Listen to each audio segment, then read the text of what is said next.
அல்லேலூயா. உங்கள் யாவருக்கும் என்னுடைய அன்பின் வாழ்த்துக்கள்.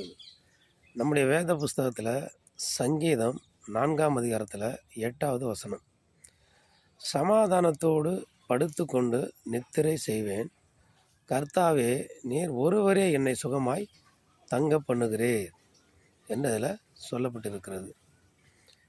சமாதானத்தோடு படுத்துக்கொண்டு நித்திரை செய்வேன். இப்போ பாருங்கள், நமக்கு தூக்கமே வரணுன்னா, நல்ல தூக்கம் வரணுன்னா சமாதானம் இருக்கணும். நிறைய பேருக்கு தூங்குறதே கிடையாது. தூக்கம் இல்லாமல் மருத்துவமனையில் போய் மருந்து வாங்குறது, மாத்திரை வாங்குறது, இப்படி தான் பாருங்கள். வயதானவங்க, வாலிபர்கள், சின்ன வயசு, தூக்கம் இல்லை, தூக்கம் இல்லை, தூக்கம் இல்லை. இது ஒரு பெரிய பிரச்சனையாக இருக்கிறது.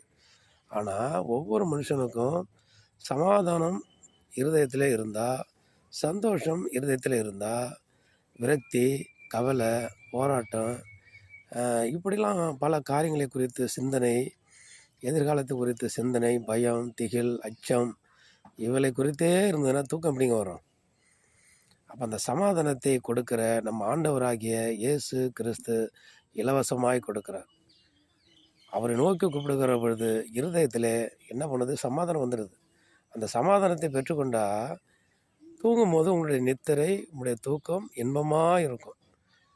எல்லா அசதிகளும் காணா போயிடும். நல்ல தூக்கத்தில் நல்லா தூங்கலாம். காலையில் ஆண்டவரே என்ன பண்ணுவார்? தட்டி உற்சாகமாக எழுப்பி விடுவார்.